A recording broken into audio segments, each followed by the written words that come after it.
Hi friends, take two. This is why I usually film videos all at once because I'm not really good with pausing the camera and coming back. So basically, we're gonna have to start all over again. So today's the new moon. It's new moon in Capricorn, and that's typically when I make any sort of herbal product, right? So today we're making fire cider. If I was to make my balms or any tinctures, or anything of that nature, I typically try to do it on a new moon or a full moon. The reason behind that is the energy is stronger for the intentions, the positive intentions I want to put into this, right? So fire cider is healing for when people don't feel good. It's cold and flu season. It is December. So I usually make 3 different types of fire cider. I make a traditional fire cider, which is what we're going to make today. I make and fire cider is just a fancy recipe for what is called an oxymel. It's really not fancy because it's like a kitchen sink of whatever you have. You throw it together in some organic apple cider vinegar. You let it cure for 4 to 6 weeks, and then you strain out whatever you have in the apple cider vinegar. And the idea is that the apple cider vinegar now has all the nutrients and potency of whatever you put into it. So for 4 to 6 weeks, the apple cider vinegar, right, the acidity of it is pulling out the nutrients, and it stays in the apple cider vinegar, and then you mix that with honey. That's all an oxymel is, right? It's just a fancy word for just an apple cider vinegar that's been herbal infused with plants and whatever else, and you combine it with honey. So like I said, today we're going to make a traditional fire cider. I usually make a holiday cider that I crafted with hibiscus and cranberries, and it gives like a nice really red color. It's really festive looking. And then I make one with elderberries and rose hips, which is really high in vitamin C, and elderberries are immunity promoting. It's the thing now. So all my fire cider is gone.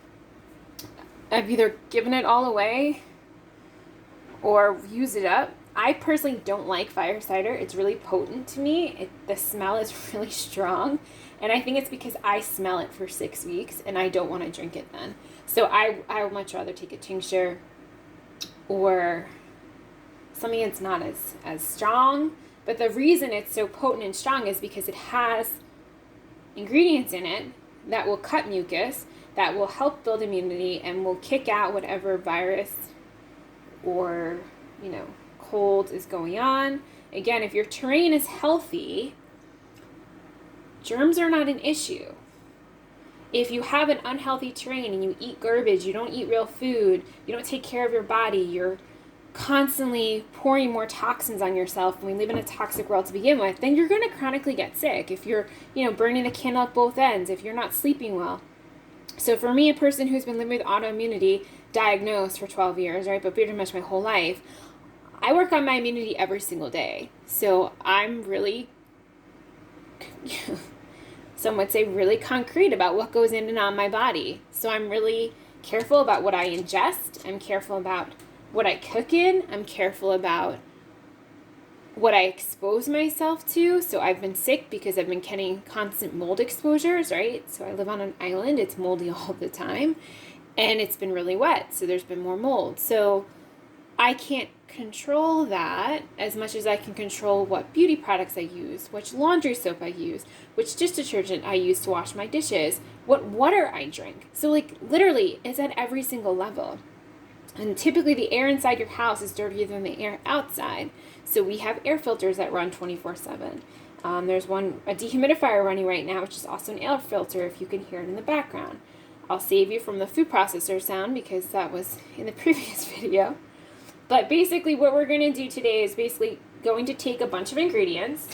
Horseradish, I've got jalapeno peppers from the garden, 2 onions in here I food process. You could cut it up if you want. I do have a plastic cutting board here. The reason I'm doing that is because I don't want garlic and onion smell and taste on my cutting boards that I use to cut fruit or to cut my herbs.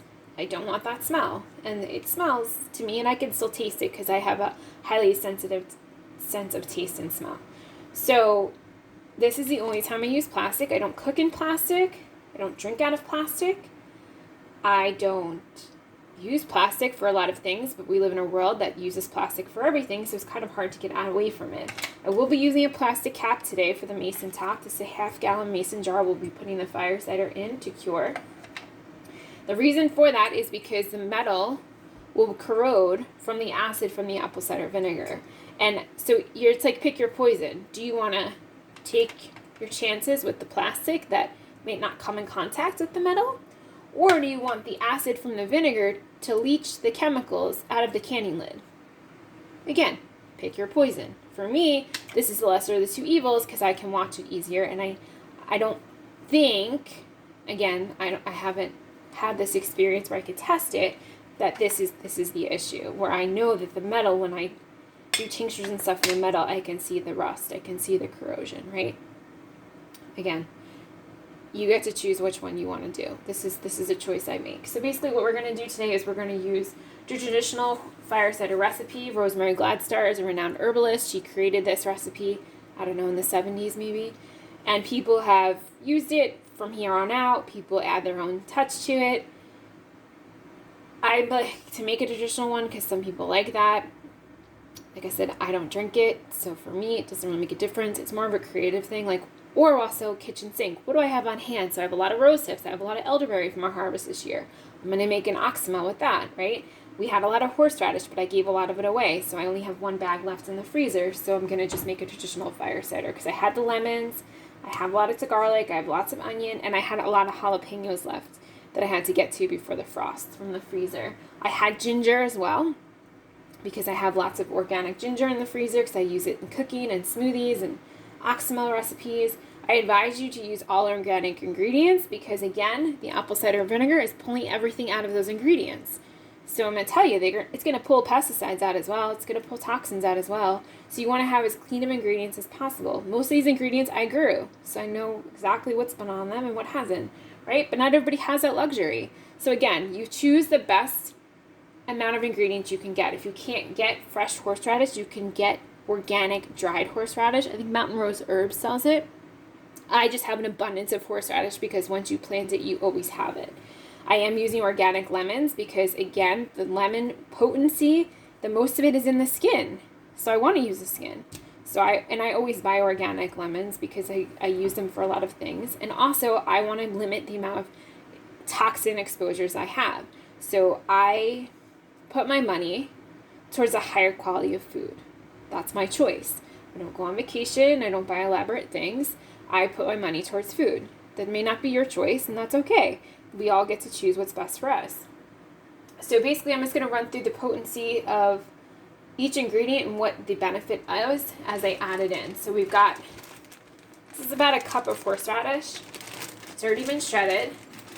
That was a little rough when we had to shred it initially because it is very potent. It is extremely potent. You will cry the entire time. So I usually put this as my first ingredient. So basically we're just going to like sandwich each ingredient in here. And I've got my metal funnel. Again, I'm not using plastic. That's just my prerogative. So we've got garlic here. I've smashed it. You could choose to not, if you don't have a food processor, you can just choose to cut everything on your cutting board. I want to make sure that this is smashed, again, because you want the smallest surface area possible to absorb into the apple cider vinegar. So we get the most nutrients, the most bang for our buck. Okay, so horseradish is in there. It breaks up congestion. It's a warming herb, right? So that's how it does it, because it heats the body, causes everything to drain. It calms inflammation. Garlic is a powerhouse, basically does a lot. I use garlic constantly when I'm cooking. I make garlic honey. I roast garlic if I want a sweeter, less pungent taste. So if you don't like garlic, you should try roasted garlic. You might like it that way, right? It's very easy to do. You just take a whole head or 2 heads. You add some, I use avocado oil, and I put it in a glass Pyrex, and I put it in the toaster oven. It's cooked in like 20 minutes. So We just added our garlic. That supports the immune system. It does a lot of things. In here we've got our jalapeno. I'm not going to touch it because of the seeds. I'm going to try to get as much of it off as possible because I don't want to have a reaction like I've had in the past. This is why I put it in here rather than cutting it, because I have gotten nailed. So I put the seeds in there as well. It will make it hotter. And we want that heat because the heat is what's going to break things up. Right? So it's again warming. It's rich in capsaicin. All peppers are. Again, it's going to help with inflammation. It's going to help break up mucus, help things drain. We've got our onions in here as well, which are loaded with antioxidants. Vitamin C and quercetin. Quercetin also is really good for allergies and helping things drain. We've got our ginger in here as well. Oh, just loading everything in. I just don't want this to fall. Oh goodness. Right, and ginger is warming as well. It also is anti a lot of things. Again, it's all good stuff in here. Just want to make sure. I usually would add turmeric. I actually don't have any. I'm out of it. I couldn't get fresh organic turmeric. I usually add the powder, and that's what gives fire cider that yellow color. It also, turmeric is like a great unifier, so it helps. Oh, my eyes are already burning. It helps to activate the nutrients in the other ingredients, which is what we want, an activator. I'm gonna have to take a break because I thought I did it slow enough, but whew, it is spicy. We're also gonna get some time from outside because it's finally stopped raining, and we're gonna do our new moon wishes out there. Just don't want to touch that. So I'm gonna slice the lemons up. These lemons are rough, a little tough. I was going to stuff them in the turkey tomorrow, but I figured I would use them here. So I'm just going to slice them and use them to push down the other ingredients in here without really having to touch the other ingredients. So basically the measurements are, you know, again, I kind of eyeball things. I don't really do an exact measurement. It's basically a cup of everything, right? So we have a cup of onion, a cup of horseradish, a cup of ginger. What else? We had about 12 garlic cloves, crushed. See that liquid that's already coming out? Some good stuff there. You don't want to lose that. So when I get the turmeric, hopefully it comes soon, in the next few days, I'll add it to this. So I only have a very little bit left, and I'm going to be using that to make my pineapple tea, which I will show you guys in the next video. So, you know, it's good enough, but this is what we're going to do. Add what's there. I'm just going to take a chance, I guess, and do that. And hope for the best.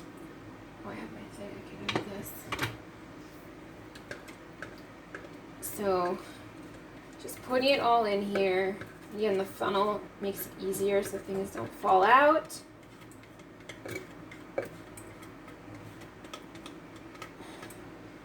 we're going to add this to the sink. We're going to continue to cut these lemons. I'm going to get some thyme outside. Try not to cut my finger. Would not be good. So I'm just going to scrape down the funnel. If you have a tamper, actually I do have a tamper, you could tamper it down more. But again, I'm just cutting these in slices because the reason being, oh my goodness, my knives are sharp too, but these onions,